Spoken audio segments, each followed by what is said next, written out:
Students, how are you all? मस्त ना? So as you all know कि हम लोग चैप्टर नंबर 4 पढ़ रहे हैं और उसमें हम लोग बॉन्ड पैरामीटर्स पढ़ रहे हैं। और ये जो बॉन्ड पैरामीटर्स का टॉपिक है उनमें से हमने 5 पैरामीटर्स को कंप्लीट किए। आज हमें जो पैरामीटर करना है वो है that is on the polarity of bond. आज का हमारा टॉपिक और ये लास्ट बॉन्ड पैरामीटर है। उसके बाद कॉसेल लुईस की थियरी कंप्लीट हो जाती है। तो this is the last bond parameter that is polarity of bond. क्या है टॉपिक ये? That is polarity of bond. लेकिन बच्चों ये जो टॉपिक है, इस टॉपिक को मैंने 2 पार्ट में स्प्लिट किया है, ठीक है। वैसे ये जो पोलैरिटी ऑफ बॉन्ड है उसको मैंने 2 पार्ट में स्प्लिट किया है, यानी कि उसको कंप्लीट करवाने में मुझे 2 वीडियो लेक्चर्स की जरूरत पड़ेगी। I will require 2 video lectures. जो पोलैरिटी ऑफ बॉन्ड की जो बात है उसके लिए हमें 2 वीडियो लेक्चर्स की जरूरत पड़ेगी, ठीक है। फिर एक वीडियो लेक्चर में VSEPR थियरी, एक वीडियो लेक्चर में VB थियरी। तो जरा ध्यान देना यहां पर। अब यहां पर सबसे पहली चीज जो हमें पढ़नी है दैट इज फेजान्स रूल। क्या है वो? That is Fajans rule. तो फेजान्स रूल में जरा यहां पर ध्यान देना, क्या है, कैसे है। तो पहली बात तो लुईस ने यह बताया था और लुईस की थियरी के मुताबिक 2 टाइप के बॉन्ड्स का फॉर्मेशन पॉसिबल है, ठीक है। पहला है कोवेलेंट बॉन्ड, जिसमें क्या होता है, इलेक्ट्रॉन्स का शेयरिंग होता है। क्या होता है? Sharing of electron. एंड दूसरा बॉन्ड है दैट इज, दूसरे टाइप का जो बॉन्ड है दैट इज आयनिक बॉन्ड, जिनमें इलेक्ट्रॉन्स का कंप्लीट ट्रांसफर होता है। That is complete transfer of electron. इनमें क्या होता है? इलेक्ट्रॉन का कंप्लीट ट्रांसफर होता है, ठीक है। ये चीजें लुईस ने बताई थी, लेकिन फेजान्स थियरी ये बताता है कि अगर हमारे पास आयोनिक बॉन्ड है, if we are having ionic character, देखो उनका ये कहना था, एक्चुअली पोलैरिटी ऑफ बॉन्ड का भी यही कहना है कि दुनिया में, जैसे लुईस ने बता दिया कि भाई 2 टाइप के बॉन्ड होते हैं, एक होता है कोवेलेंट बॉन्ड, दूसरा होता है आयोनिक बॉन्ड। लेकिन इस थियरी के ऊपर फेजान्स ने एक क्वेश्चन किया था, फेजान्स रूल ने एक क्वेश्चन किया है कि क्या सारे बॉन्ड प्योरली आयोनिक या फिर प्योरली कोवेलेंट ही होते हैं। ये क्वेश्चन फेजान ने लुईस थियरी पे किया था। तो वहां से एक आंसर है और फेजान ने पूरी स्टडी की। फेजान्स रूल से पूरी स्टडी करने पर यह बात आती है कि दुनिया में सारे मॉलिक्यूल या फिर दुनिया में कोई भी मॉलिक्यूल ऐसा नहीं है जो प्योरली आयोनिक हो या फिर प्योरली कोवेलेंट हो। यानी कि उसके अंदर अगर कोई भी मॉलिक्यूल अगर आयोनिक बॉन्ड से जुड़ा हुआ है तो उसके अंदर थोड़ा बहुत कोवेलेंट कैरेक्टर भी होगा, और अगर कोई भी मॉलिक्यूल कोवेलेंट बॉन्ड से जुड़ा हुआ है तो उसके अंदर आयोनिक कैरेक्टर भी होगा। यानी कि मॉलिक्यूल चाहे जो भी हो, प्योरली आयोनिक या फिर प्योरली कोवेलेंट नहीं होते हैं। उनके अंदर थोड़ा बहुत आयोनिक या कोवेलेंट कैरेक्टर भी होता है। लाइक जो भी कंपाउंड, हाँ, कोई मॉलिक्यूल में आयोनिक कैरेक्टर हाई होता है तो कोई मॉलिक्यूल में कोवेलेंट कैरेक्टर हाई होता है, समझे। वो डिपेंड करता है अलग अलग मॉलिक्यूल्स पे, किस पे क्या कैरेक्टर हाई है। लाइक आयोनिक कैरेक्टर की बात करें, आयोनिक कैरेक्टर की बात करें तो जो भी मॉलिक्यूल में आयोनिक कैरेक्टर हाई है उनमें ये 3 प्रॉपर्टीज हाई होंगी। जरा ध्यान से देखना, स्ट्रॉन्ग होंगी। कौन से हैं, क्या है, बताता हूं। पहला है, जो भी कंपाउंड में आयोनिक कैरेक्टर हाई है, जो भी मॉलिक्यूल में आयोनिक कैरेक्टर हाई है, उन मॉलिक्यूल्स का melting point and boiling point भी हाई होता है। अब देखो ये सब चीजें टेक्स्ट बुक में नहीं दी है। टेक्स्ट बुक में पोलैरिटी ऑफ बॉन्ड में लास्ट में एक छोटा सा पैराग्राफ दिया है जिसमें फेजाज रूल को एक्सप्लेन किया है, पर मैं आज ये पूरा वीडियो लेक्चर में फेजाज रूल और उसके एग्जांपल्स के साथ पढ़ाऊंगा, क्योंकि ये जो रूल है वो बहुत ही इंपॉर्टेंट है। आपको बोर्ड एग्जाम में यानी कि अपनी स्कूल के एग्जाम में भी एज वेल एज आपको जेई नीट में भी ये टॉपिक में से क्वेश्चंस पूछे जाते हैं। ये पोलैरिटी ऑफ बॉन्ड बहुत इंपॉर्टेंट है, ठीक है। क्वेश्चन क्या आते हैं उसके लिए एग्जांपल मैं लूंगा, चिंता मत लो। कैसे क्या आते हैं वो भी मैं समझाऊंगा। ये बहुत ही ज्यादा अहम है ये टॉपिक, इसलिए इसको बहुत डिटेल में और एक एक चीज को माइन्यूटली बारीकली समझना जरूरी है।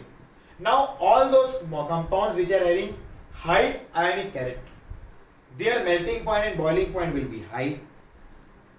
उनका solubility in the water will be high, उनका सॉल्युबिलिटी भी हाई रहेगा। किसमें, तो वाटर में।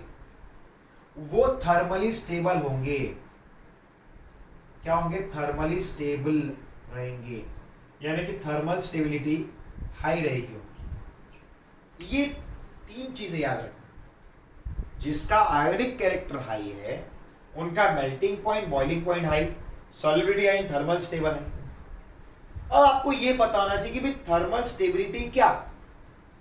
आपको melting point, boiling point and solubility के बारे में तो पता ही है, बट थर्मल स्टेबिलिटी यानी कि कोई भी मॉलिक्यूल अगर है और अगर उसको आसपास से थोड़ी सी हीट मिल रही है फिर भी वो अपनी जो कंपोजिशन है उसको चेंज नहीं कर रहा, वो जैसा है वैसा ही रहता है हीट मिलने पर भी, तो ऐसे कंपाउंड्स को थर्मली स्टेबल कंपाउंड्स बोलते हैं।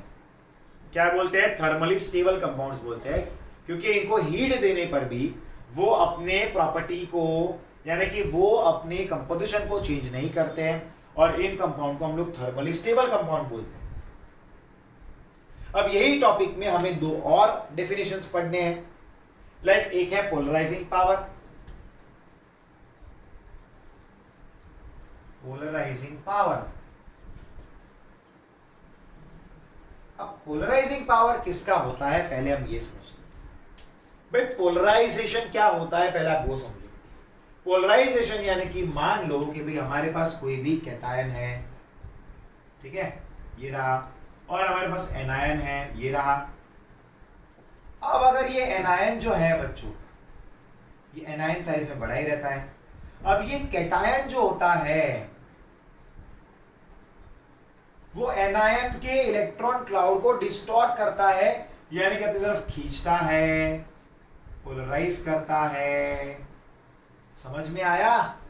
यानी कि कैटायन क्या करता है, एनायन के इलेक्ट्रॉन क्लाउड को अपनी तरफ खींचता है, पोलराइज करता है।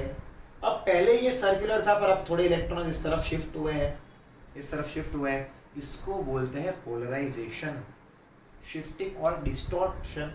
पहले हम लोग पोलराइजेशन पढ़ते हैं। चलो ये तो पता होना चाहिए कि भाई पोलराइजेशन होता क्या है, ठीक है क्या नहीं? ये तो नए टॉपिक है आपके लिए। पोलराइजेशन, तो जरा यहां पर ध्यान देना बच्चों, पोलराइजेशन होता क्या है? द डिस्टॉर्शन ऑफ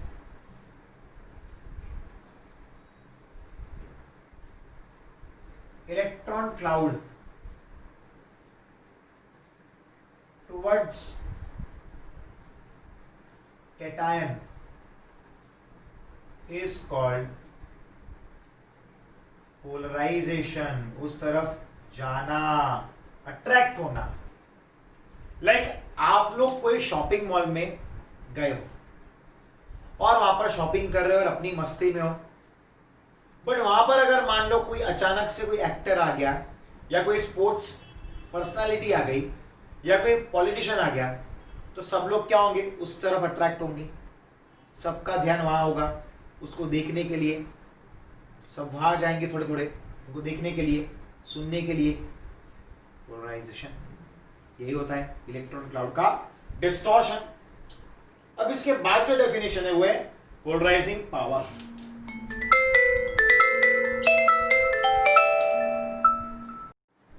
अब यहां पर ध्यान देना, पोलराइजिंग पावर क्या होता है।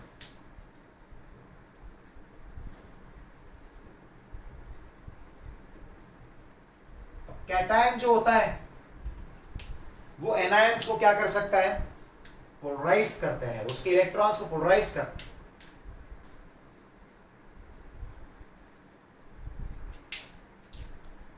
The characteristic of polarizing electron cloud of anion possessed by cation is called polarizing power। क्या बोलते हैं, पोलराइजिंग पावर। एंड इसकी तीसरी डेफिनेशन है पोलराइजिबिलिटी। क्या है, पोलराइजिबिलिटी। ठीक है, ये इसका थर्ड डेफिनेशन है। देखो हम इसके और भी कुछ चीजें पढ़ेंगे और फिर डायरेक्ट एग्जांपल्स पे आ जाएंगे।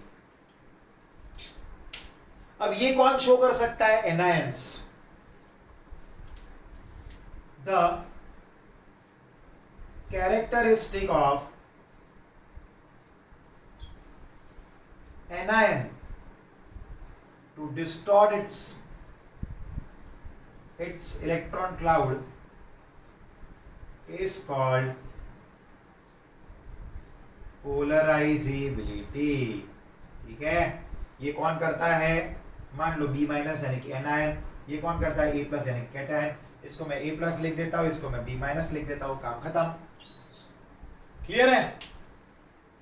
लाइक मैं एक टेबल बनवाता हूं कि फैजाज रूल के मुताबिक, आप एक और बात याद रखना, आपको 4 मॉलिक्यूल दिए होंगे और बताएंगे कि भाई इनमें से किसका आयनिक कैरेक्टर हाई है या किसका कोवेलेंट कैरेक्टर हाई है। तो याद रखना, वो जानने के लिए, जैसे कैटायन है एंड एनायन, ध्यान देना कैटायन मैंने लिया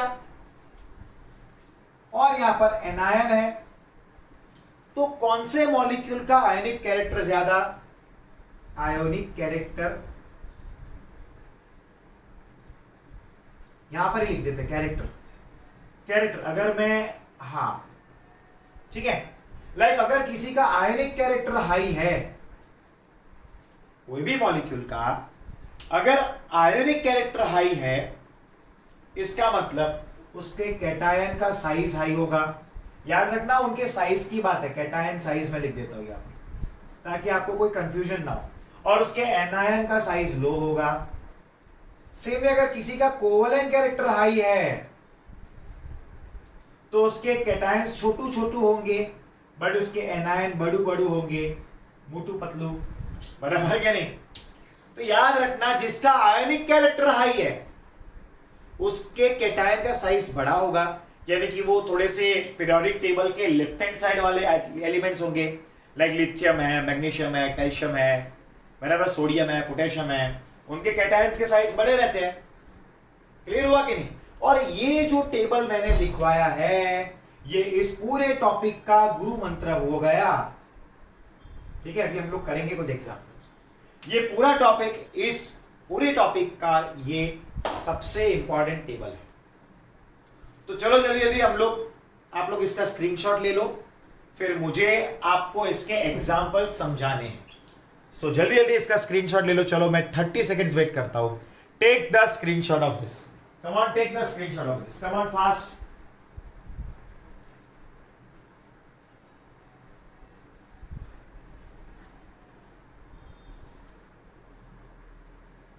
चलो तो आगे बढ़ू मैं, आपका हो ही गया होगा, आई होप सो, कर तो लिया ही होगा आप लोग ने।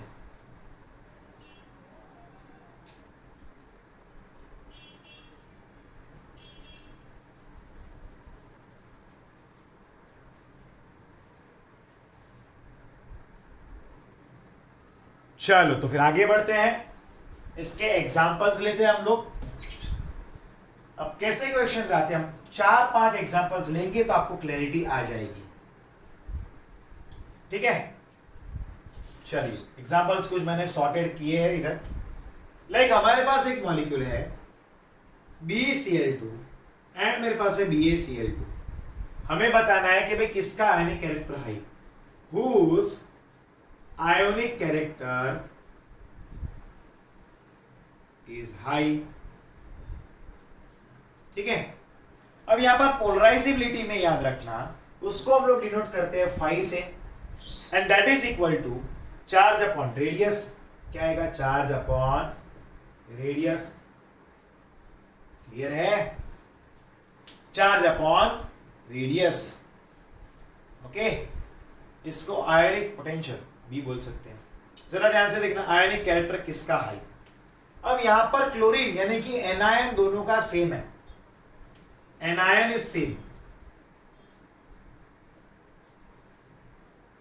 तो हमें चेक क्या करना है, किसका कैटायन, जिसका भी कैटायन बड़ा होगा आयनिक कैरेक्टर का होगा।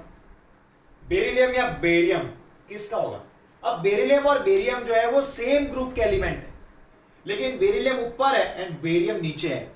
तो हमें पता है जैसे जैसे हम लोग नीचे जाते हैं तो साइज बढ़ती है, तो बेरियम की साइज बड़ी है, बेरियम साइज इज लार्ज, इसलिए BaCl2 has more ionic character.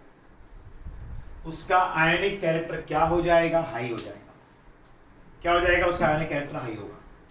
Like एक और एग्जांपल लेते हैं, NaBr लिया एंड कंपेयर किया AlBr के साथ। अब ये दोनों कंपाउंड में नेगेटिव आयन सेम है, पॉजिटिव आयन देखना होगा। हमें चेक करना है whose covalent character is high, covalent character high किसका है।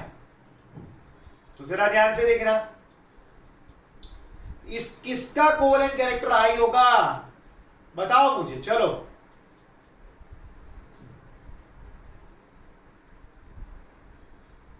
अब यहां पर आप इसको बैलेंस करने के लिए AlBr3 लो। सोचो, मैंने सोचने के लिए टाइम दिया है। अब सोडियम एंड एल्यूमिनियम है, ये ग्रुप नंबर 1 में है, ये ग्रुप नंबर 13 में है।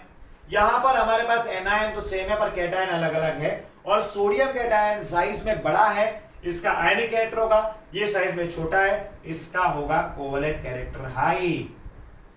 कोवेलेंट कैरेक्टर इसका हाई रहेगा। ठीक है, AlBr3। चलो नेक्स्ट एग्जांपल लेते हैं। अब बस 2 एग्जांपल लेकर खत्म करते हैं हम इसको, will complete this topic. Last 2 example ले लेते हैं।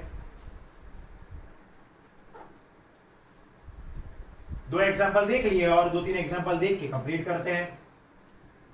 तो जरा ध्यान से देखना, लाइक थर्ड एग्जांपल है CuCl and NaCl। Ionic character किसका हाई है। ठीक है, तो ऑब्वियस CuCl जो है, ठीक है, वो एक स्यूडो नॉर्मल गैस बना रहा है। इसका कॉन्फ़िगरेशन Ar क्या आएगा, 4s0 एंड 3d10 बन रहा है। क्लियर है, तो ये क्या करता है, स्यूडो नॉर्मल गैस कॉन्फ़िगरेशन, यानी कि ये अपना कॉन्फ़िगरेशन ऐसा शो करता है कि नॉर्मल गैस जैसा है पर एक्चुअल में होता नहीं है। और इनमें क्या होता है, पुअर शील्डिंग इफेक्ट होता है। ऐसी कंडीशन में क्या होता है, पुअर शील्डिंग इफेक्ट होता है, जो हमने चैप्टर नंबर 3 में पढ़ा था। Cu+1, वैसे नॉर्मली Cu+1 हमें मिलना मुश्किल होता है पर होता जरूर है। क्लियर है, और इसी कंडीशन की वजह से उसका 5 वैल्यू हाई रहता है, इफेक्टिव न्यूक्लियर चार्ज बढ़ जाएगा, इसका 5 वैल्यू बढ़ जाएगा, और इनमें कोवेलेंट कैरेक्टर हाई रहेगा। इसमें कोवेलेंट कैरेक्टर हाई रहेगा और इसका आयनिक कैरेक्टर हाई रहेगा। कितना इजी है ये, कितना इजी है। एक और एग्जांपल लेते हैं, बस अब 2 एग्जांपल और फिर ये टॉपिक खत्म। लाइक मुझे दिया है नंबर 4, N2CO3 CaCO3। आपको बताना है किसका थर्मल डिकम्पोजिशन होगा। तो ऑब्वियस है किसका थर्मल डिकम्पोजिशन होगा, जिसका कोवलेंट कैरेक्टर हाई है। अब देखो सोडियम ग्रुप नंबर 1 का है और यहां पर कैल्शियम ग्रुप नंबर 2 का है। बाकी CO3 दोनों में कॉमन है, तो इसका साइज बड़ा होगा, इसका आयनिक कैरेक्टर होगा। और आयनिक कैरेक्टर वाले कंपाउंड कैसे होते हैं, स्टेबल रहते हैं थर्मली। और इसका कोवलेंट कैरेक्टर हाई है, ये थर्मली अनस्टेबल रहेगा। इसलिए तो आपको इस कंपाउंड का आप देखोगे CaCO3 को हीट करते हैं तो CaO प्लस CO2 मिलता है। ये रिएक्शन हमने 10th में देखी हुई है, क्योंकि ये CaCO3 क्या करता है, आजू बाजू में से थोड़ी सी हीट को लेकर डिकम्पोज हो जाता है। तो CaCO3 थर्मली अनस्टेबल कंपाउंड है, ठीक है। क्लियर है, समझ में आया? यस। एक लास्ट एग्जांपल मैंने आपको बोला, लाइक नंबर 5, हमारे पास Mg3N2 है एंड हमारे पास MgF2 है। दोनों में किसका बॉइलिंग पॉइंट, मेल्टिंग पॉइंट ज्यादा? तो जिसका आयनिक बॉन्ड होता होगा उनका मेल्टिंग बॉइलिंग पॉइंट हाई होगा, ठीक है। Whose MP and boiling point high. तो पहली बात, यहां पर दोनों में Mg कॉमन है, तब हमें यह देखना है कि इसका एनायन छोटू है। तो फ्लोरीन जो है वो ग्रुप नंबर 17 का है एंड नाइट्रोजन ग्रुप नंबर 15 का है। तो फ्लोरीन ज्यादा उस साइड है, राइट हैंड साइड है पीरियोडिक टेबल में, तो उसका साइज और ज्यादा छोटा होगा और इसलिए इसका साइज एनायन का बड़ा है, इसका एनायन का साइज छोटा है। ये आयनिक कैरेक्टर होगा, ये क्या होगा, आयोनिक कैरेक्टर का होगा और इसलिए MgF2 का boiling point, melting point high रहेगा और इसका कोवलेंट कैरेक्टर हाई होगा। अब एक और बात याद रखना, जिसका नेगेटिव चार्ज जितना ज्यादा वो उतना ही कोवलेंट कैरेक्टर का होगा। इसका -3 आ रहा है नाइट्रोजन का, और वहां पर फ्लोरीन का -1 है, तो -3 ज्यादा चार्ज हुआ ना, नेगेटिवली ज्यादा हुआ, तो उसका कोवलेंट कैरेक्टर भी ज्यादा होगा। समझ में आ गया? ये कंपाउंड क्या होगा, थर्मली डिकम्पोज होगा, ये नहीं होगा, ठीक है। यहां पर हमारा ये टॉपिक कंप्लीट होता है, ठीक है। अब हम पोलैरिटी ऑफ बॉन्ड में जो और थोड़ा सा बाकी है वो नेक्स्ट लेक्चर में मिलेंगे। तो मिलते हैं नेक्स्ट लेक्चर में। आई होप कि आप सबको समझ में आया होगा। तो मिलते हैं कल। Till then good bye and take care. इसका स्क्रीनशॉट लेना मत भूलना, ये एग्जांपल्स करना मत भूलना। ये एग्जांपल मैंने वही करवाए हैं जो प्रीवियसली कभी ना कभी कहीं ना कहीं एग्जाम में पूछे गए हो, ठीक है। ओके बच्चा लोग, बाय, टेक केयर।